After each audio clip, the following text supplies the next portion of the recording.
Timothy Allen. Today we're going to talk about high cholesterol. So, high cholesterol is a very common problem, and it is one of the leading causes of heart attacks and strokes in adults in the United States. We treat it because lowering cholesterol generally reduces your risk of heart attacks and strokes, although not all medications that lower cholesterol reduce your risk of heart attacks and strokes, and some medications may actually increase it. So, in all cases that I'm trying to treat a condition, the most important thing is that I make sure that you live longer and we avoid bad outcomes, not that we just chase numbers. So, what goes on with cholesterol? Well, cholesterol is something that you need. It is something that makes the membranes of your cells more stiff, which is sometimes necessary depending on the function of the individual cell. A healthy person should have a couple of pounds of cholesterol in their body. But if you have too much, or you're not good at cleaning up your arteries, then you can end up with cholesterol lining the inside of your arteries, and that results in hardening of the arteries, eventually narrowing the arteries, and when blood doesn't go to places like your brain or your heart, then you have a heart attack or a stroke, and that is certainly something we want to avoid. So, what do we do in terms of looking at cholesterol? Well, the first thing we like to do is sometime around your late teens or early 20s, we like to check a baseline cholesterol. Most of the time that is normal, but occasionally we find someone with very high cholesterol. Generally, when I'm looking at treating cholesterol, what I want to be doing is treating things to avoid a complication 20 years from now. For most patients, the risk of having a heart attack at age 40 is approaching zero, and so that check in the early 20s is not likely to show something. But every once in a while I find with someone who has particularly bad cholesterol, where they are at risk of having a heart attack in their 30s or 40s. The youngest patient I ever had a heart attack in was someone who was 29. And so certainly, it's worth checking that. I like to refer to this as inconveniencing the 99 to save the one. And so it's worth doing. If your cholesterol is particularly good, we can check it every few years through your 20s and 30s. We check it more often as you get older if your cholesterol is becoming higher to the point that it may need treatment. When we look at cholesterol, there's two big numbers that we look at. One is your LDL cholesterol, or bad cholesterol. The way to remember that is L is for lousy. And the other is your HDL, or good cholesterol. H stands for healthy and memorization. And so LDL cholesterol, along with triglycerides, is a measure of how good you are at making messes. If you have a lot of LDL cholesterol, there's more cholesterol running around in your arteries, having a chance to crash on the sides of the arteries and cause problems. HDL is cholesterol that has been removed from your arteries and is being taken back to the liver for processing. If you have high good cholesterol, well, then you are better at cleaning things up. And the ratio of the two becomes important as we look at people's risk of heart attacks and strokes. So, when we look at things, if you have very high good cholesterol, you're good at cleaning up, you can tolerate more mess makers. If you have less mess makers, you don't need as many cleaners. And so we look at those ratios to compare them. Other things including family history, homocystinemia, which can increase your risk of heart attacks on its own, type 2 diabetes, previous heart attack or stroke, would also make me more aggressive with the cholesterol medication in order to get you control. As a general rule of thumb, for every 1 point that your LDL cholesterol is above what our goals are, you're going to be at 1% higher risk of having a heart attack or a stroke.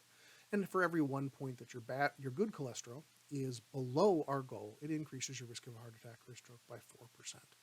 And so that gives you a way to kind of figure out where you should be in terms of this. In terms of medications for treating cholesterol, the best studied medication is atorvastatin, also known as Lipitor. It has been shown to reduce your risk of a heart attack or a stroke within 4 hours of starting treatment in the safety net atorvastatin trial. It also has been shown to reduce your risk of having a heart attack or a stroke by at least 50% within 6 weeks, according to Prove It 1 and Prove It 2. And the safety net atorvastatin study shows that in 56,000 people studied over a 5-year period, there were no significant injuries from taking atorvastatin. So it's a good medication.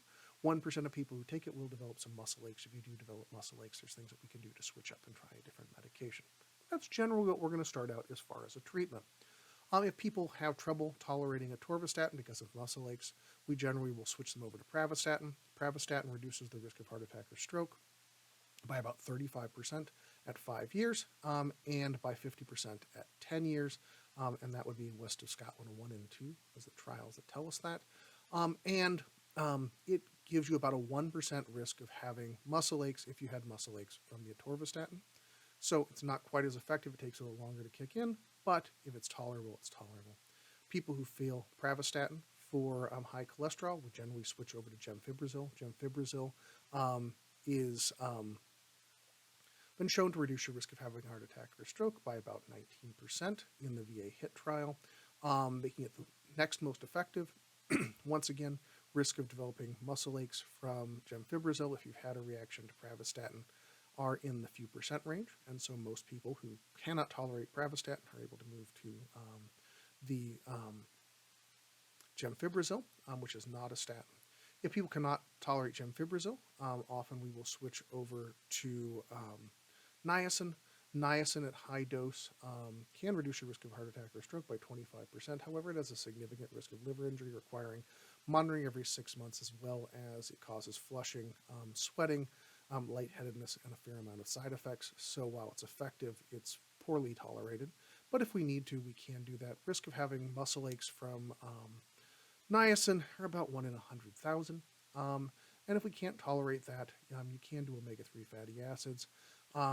There are very mixed numbers in terms of lowering cholesterol with omega-3 fatty acids, with trials showing anywhere from a 45% to a 0% reduction, probably lowering your risk in the 10% range, making it not as effective, but certainly better than no treatment at all.